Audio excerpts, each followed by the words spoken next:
Opeth has a reputation for being one of death metal's more sophisticated bands.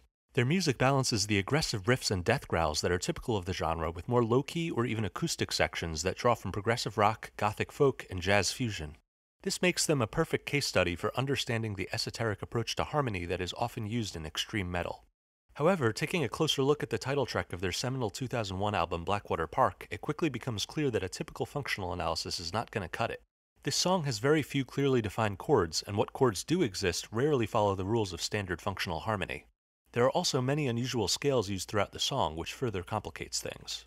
Ultimately, the harmonic patterns which make Blackwater Park so impressive aren't to be found in the broad, high-level concepts of conventional music theory. Instead, we need to adopt a low-level impressionistic perspective, which ultimately will reveal a lot about how extreme metal harmony really works. Let's take a listen. The song's first section should be a clear example of how little functional harmony will help us.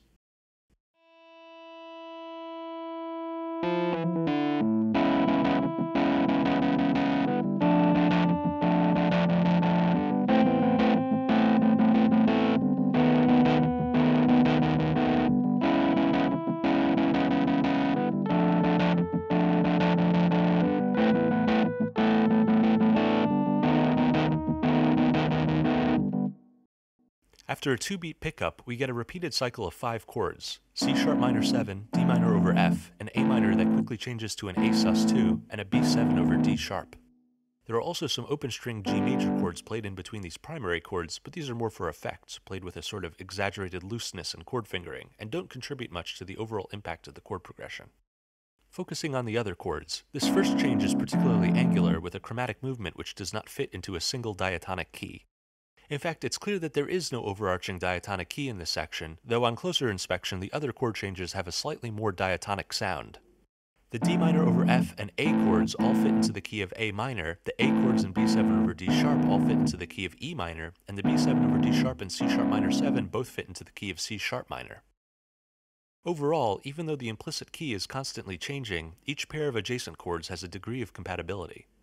Even this first chromatic change, which significantly flattens the key from C sharp minor to A minor, could also be interpreted as using an A major scale with a flat 6, the so-called harmonic major scale, where the C sharp minor 7 and D minor over F serve as 3 minor and 4 minor chord functions respectively. This isn't exactly diatonic, but it's a lot less jarring than, say, a chromatic mediant change or a tritonal chord change, types of changes which often serve to emphasize an abrupt shift between keys.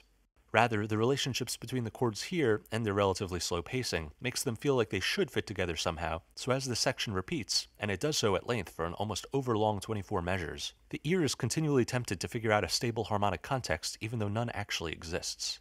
This imbues this section with a sort of bleak, wandering, or displaced feeling. This lack of harmonic stability is contrasted with the upper guitar melody, which mostly fits into the key of E minor, with this last D sharp highlighting a shift to the E harmonic minor scale. Melodies are often used to highlight changes in scale or key, but here the melody almost seems to camouflage those features. Conversely, bass parts often act as a point of stability, but this section's bass part, which follows the lowest note of each chord, actually accentuates its non-diatonic features, with all of its notes fitting instead into an unsettling C-sharp whole tone scale. It's easy to imagine an alternative form where the second and fourth chords are instead accompanied by their standard root notes in the bass, which would produce a more diatonic feeling set of notes. So it's clear that the bass part's whole tone structure was an intentional choice. In the final repetition of this section, there's a variation in the last measure.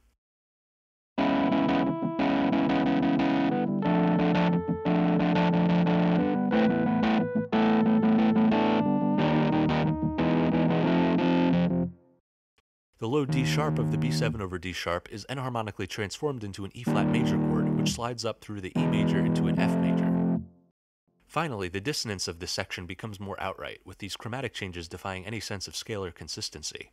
Yet in the next section, this figure lands squarely in the E Phrygian dominant scale, which produces a whole new trajectory.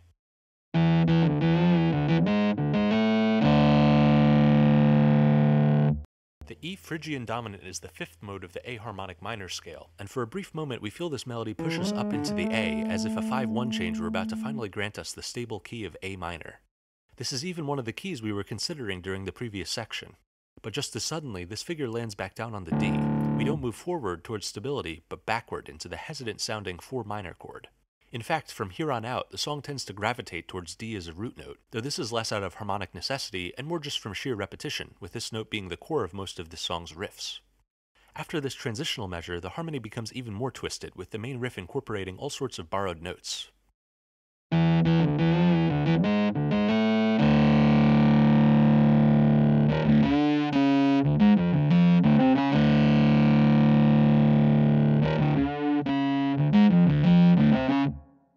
The first of these is the E flat, much darker sounding than the E we'd expect to hear in the A harmonic minor scale.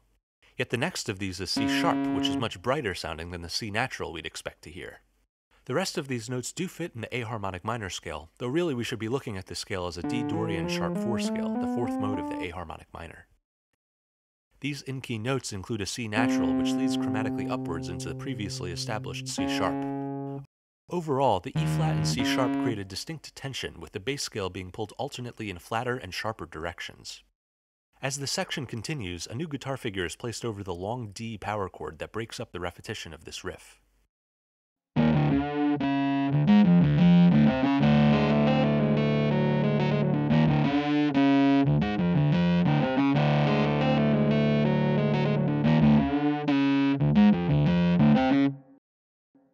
This figure incorporates an F sharp, the scale's major third, which contrasts even more with our apparent minor scale. But more importantly, the F sharp has a crucial impact on how we hear the adjacent G sharp. There's a lot of ambiguity in this note, a tritone away from the root note of D. We can hear it as a sharp fourth, as in the Lydian mode. This is what the figure's major third seems to suggest. But it can also serve as a flat fifth, as in the Locrian mode, which would certainly be compatible with the riff's initial minor second. When it comes to the diatonic modes, these two lie on opposite ends of the scale, being the most major or sharpened or bright, and the most minor or flattened or dark, respectively. This tritonal note is also present in the diminished scale, but there too, whether it exists as a sharp fourth or a flat fifth depends on whether we want to use the half-whole or whole-half version of that scale. Throughout Blackwater Park, Opeth incorporate this tritonal G sharp or A flat frequently, with its specific role being defined by the contours of the melodies it occurs in. This ends up having a big impact on how the mood of the song evolves in general. In the first half of this section, the disparity between the dark E flat and the bright C sharp preserves this tritone's ambiguity, but the addition of this new figure seems to favor the sharp 4 interpretation, adding an extra dose of brightness to the riff. Yet the overall harmonic structure of this riff is still unstable, almost falling apart at the seams, which gives this bright Lydian figure more of an eerie quality than a happy one. This song's third section further develops these ambiguities. At first, this repeated measure is played on acoustic guitar, but the final measure sees a return to full instrumentation, which persists as the whole section is repeated at length.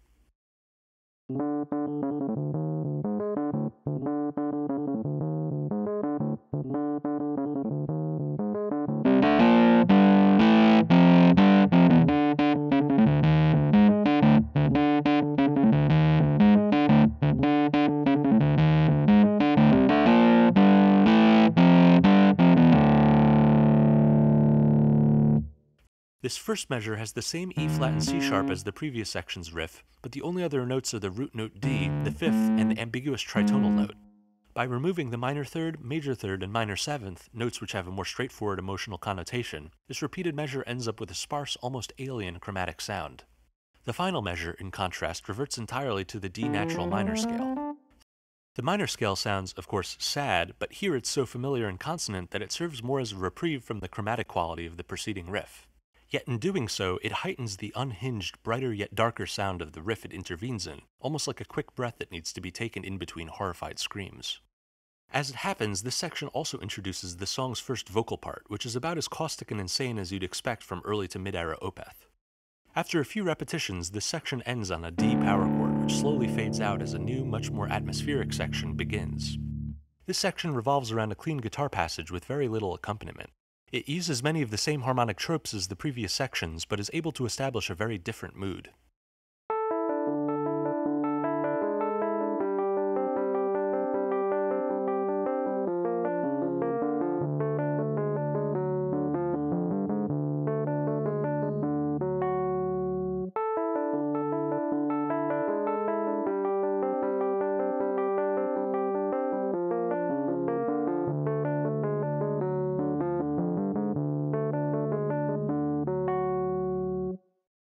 The first part of this passage consists of several arpeggios.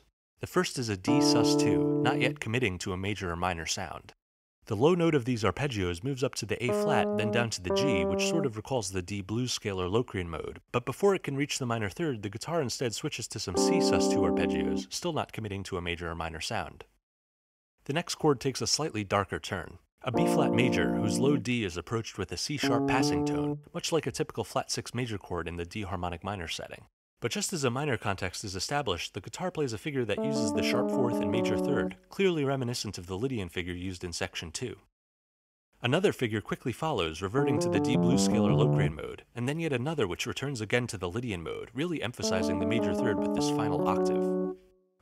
Once again, this section features a sort of fight over the identity of the tritonal note, with blues or Locrian figures trying to make it an A flat and Lydian figures trying to make it a G sharp.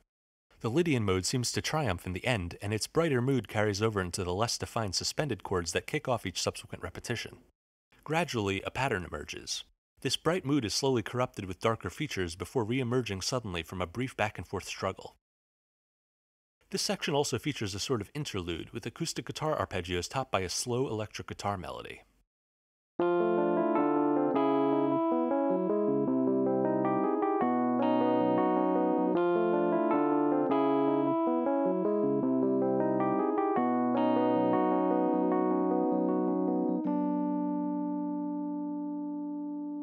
The chords here are pretty well defined: a D minor 9, a C sharp minor 7, a C minor flat 6, and then a B sus2.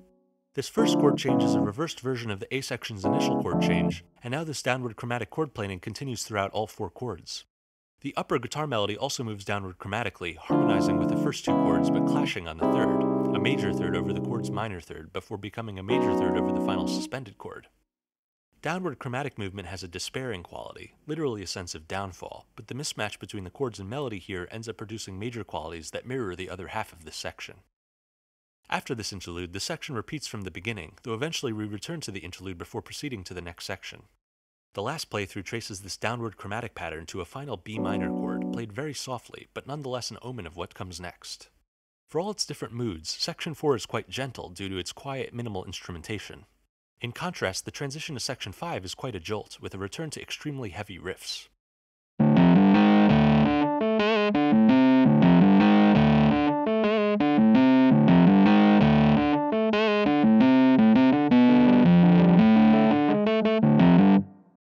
The initial shape of this riff clearly uses the D blues scalar Locrian mode, with none of the previous section's Lydian brightness. The turnaround does use the major 6 to arpeggiate a G major chord, though this is not as bright as the major third and sharp fourth, only hinting at the still minor D Dorian mode. Overall, this riff mostly fits into the D blues format, fairly conventional, but all the more satisfying after having to deal with section 4's more subtle and ambiguous harmonies. The final repetition of this section gives us an extra dose of dissonance by changing its last melodic fragment.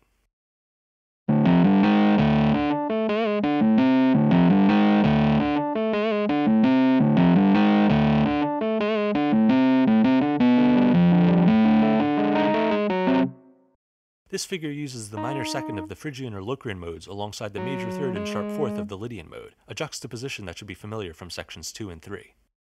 From here we enter section 6, which uses downward chromatic movements similar to those in section 4's interlude.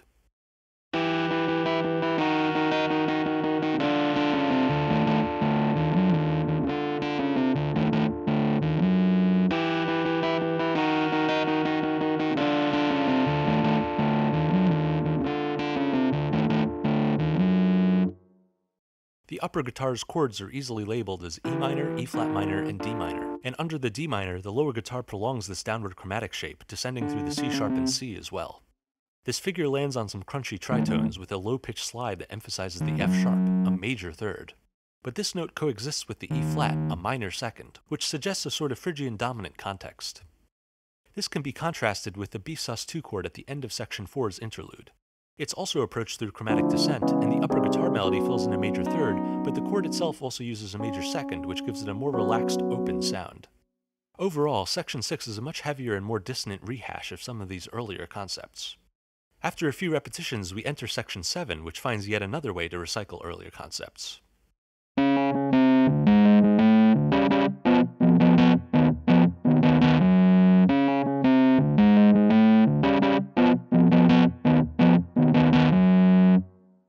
This opening figure uses the downward C sharp to C movement to the previous section before lingering on the scale's tritone. The four notes of this figure trace out a Phrygian dominant tetrachord, which is rooted on the tritone instead of the D, recalling the Phrygian dominant part of the previous section's riff. The remaining chords of this section also make heavy use of tritones, though they are now in a quite different space, using notes entirely from the C-sharp whole tone scale. This recalls the use of the C-sharp whole tone bass figure in the song's first section, with this D-sharp and B even suggesting that section's final B7 over D-sharp chord. Moreover, the whole tone scale is a convenient way to tie together notes with divergent qualities relative to the D root note. It contains the dark-sounding minor second and minor third, as well as the bright-sounding major sixth and major seventh. This contrast imbues the scale's tritones with an especially deranged sound. The next section introduces a new riff that is quite similar to the riff in section 5, in that it primarily uses the D blues scale.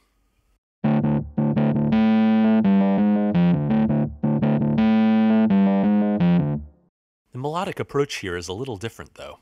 A conventional take on the blues scale typically approaches and then retreats from the tritone in one direction. Or it passes through the tritone on the way from the perfect fourth to the perfect fifth, or vice versa. This riff actually skips over the tritone before playing it, then jumps away to the minor third, with these last few notes tracing out a diminished triad. So even though the riff uses a blues vocabulary, it sounds somewhat more fragmented or unhinged. As this riff is repeated, it is joined by a high-caliber guitar solo.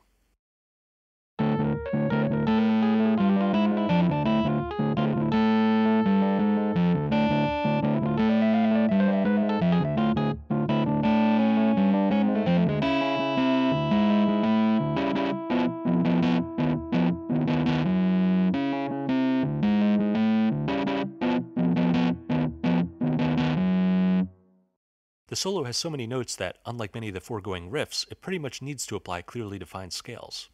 Much of these first two measures use the D double harmonic minor scale, with both the major seventh and sharp fourth scale degrees, though there is also one instance of the G natural, a perfect fourth, as with the regular D harmonic minor. In the third measure, there is also a C natural, which makes the scale look more like the D Dorian sharp 4, or alternately the A harmonic minor, which you may recall played a significant role in section 2. The final measure returns to the D double harmonic minor, but uses the C again, this time as part of a downward chromatic line similar to many other sections in the song. Overall, this solo is able to tie together some disparate concepts from earlier in the song by connecting them to a few closely related scales. The solo ends on a sustained E, not an unusual note among the solo's various D minor scales, but as the song returns to the riff from section 7, this note forms a strong contrast with that riff's tritones. The E is not part of the C-sharp whole tone scale that those figures are drawn from, and between this clashing note and the inherent dissonance of these tritone intervals, this section sounds even more obscene than before. At this point, the song takes a step back and provides some respite from the dissonance with a slightly more conventional section. Here, a D minor guitar melody is superimposed on some soft acoustic guitar chords.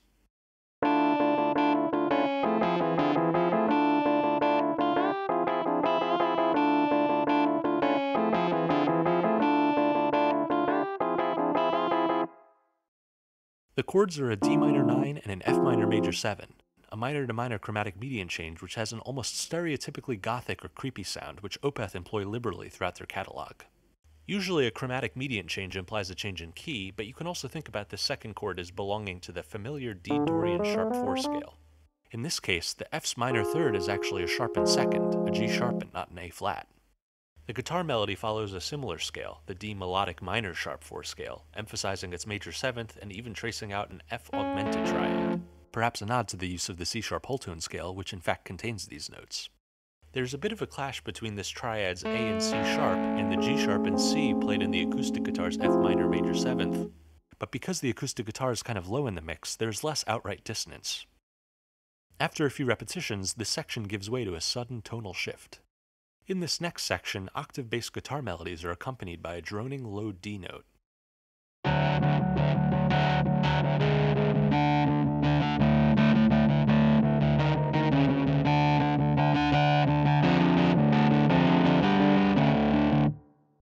The first half of this melody returns to the D Lydian mode with a conspicuous major third and sharp fourth, which creates a distinctly triumphant feeling, especially emerging from the Gothic minor chords of section 9.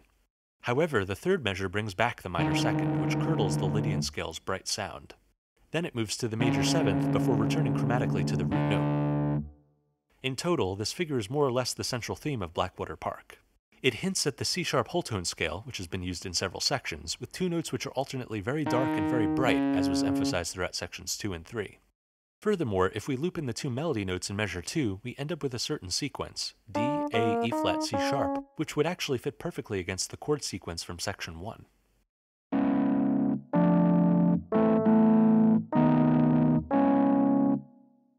Back in section 10. During this last measure, one guitar plays a high-pitched tritonal chord before resolving a C-sharp note to the root D, maintaining a bit of the previous measure's Lydian sound. The other guitar, in contrast, plays a power chord phrase taken straight from the D minor pentatonic scale. These two guitar figures display yet another contrast between dark and bright features, which along with this section's unnerving chromatic or whole tone elements is an effective summary of Blackwater Park's entire aesthetic, profanely triumphant or ecstatically disturbing. In the last two repetitions of this section, the drums start playing in double time, further pushing the intensity of these feelings. And then, finally, exhausted, the song lapses back into section 9. Eventually, running out of steam, all instruments drop out except for the acoustic guitar, which is left to play the two chromatic median chords. But from here, another heavy riff drops in.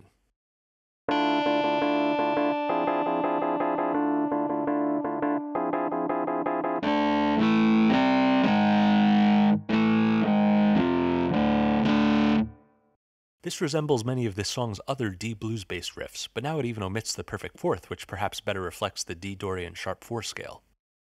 This new section repeats this riff at length, while several different layers of vocal and drum accompaniment unfold.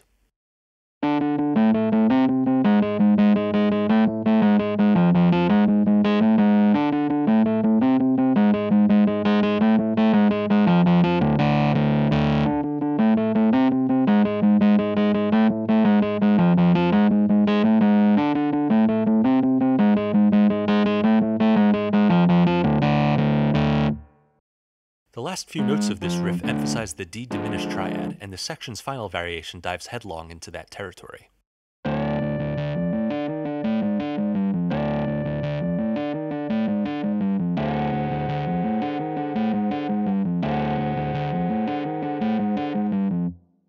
There is a clear nod to the D blues scale in this part of the riff, but the presence of the E flat in the melody ends up establishing a firmly Locrian setting.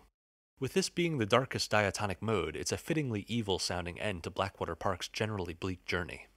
Except there is one more section tacked on to the end of the song, a quiet repeated series of acoustic guitar arpeggios which trace out a surprisingly diatonic chord progression.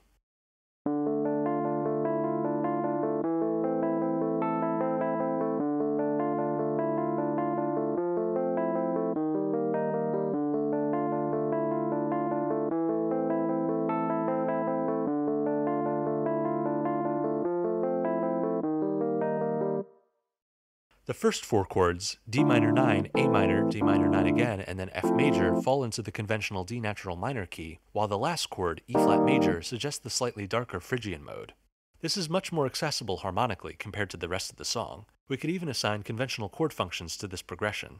But by varying slightly between the minor and Phrygian scales, this final section feels like a scaled back version of the rest of the song's intense bright to dark variations. And by keeping both keys minor, it still maintains the unabashedly minor vibe of the previous section. This more diatonic approach to these concepts serves as a perfect winding down of the song overall. Blackwater Park contains quite a few harmonic techniques that are used in multiple different contexts. Perhaps the most significant of these is the varying interpretation of the sharp fourth or flat fifth depending on whether the song's riffs embrace Lydian or Locrian tropes, but some others include using the C-sharp whole tone scale, nuanced use of the Dorian sharp 4 and melodic minor sharp 4 scales, and repeated downward chromatic phrases. However, none of these ideas are used with overwhelming consistency, and there are quite a few other motifs that only get used once or twice in the song. I think a better way to tie together the song's aesthetic is to look at the emotional impact of each section's harmonic features. Using this impressionistic technique, the harmonic features don't create a cohesive music theory pattern per se, but instead an almost narrative emotional pattern. I tried to allude to these ideas throughout my analysis, and I've collected them here for you to appreciate as a whole. Of course, it's nearly impossible to accurately describe something so numinous and abstract as the emotions that music evokes. But even as a crude approximation, you can see the sheer depth and variation of this song's emotional continuity. Granted that many of these emotions entertain some variation of dark, evil, insane, etc., but it's only by permitting dissonances that are uncommon in the more typical functional harmony of conventional music genres that we can get this level of emotional depth, so it's only natural that the resulting emotions would be negative or discordant. This approach to harmony, which removes the normal limits which are meant to avoid dissonance while still utilizing a conventional emotional interpretation of its harmonic features, is, as best as I can tell, a hallmark of extreme metal harmony and something that Opeth excel at. It's not the only type of harmony they use, and there are other approaches to metal harmony that either involve a more functional perspective or are based in more abstract, less emotionally motivated patterns. My analysis of Altopiano Celeste by Vertebra Atlantis falls into this latter category. Nonetheless, the impressionistic technique that is used in Blackwater Park is critical for understanding what makes Opeth's music tick. This concludes my analysis of the song. If you have any questions, leave a comment and I'll do my best to explain.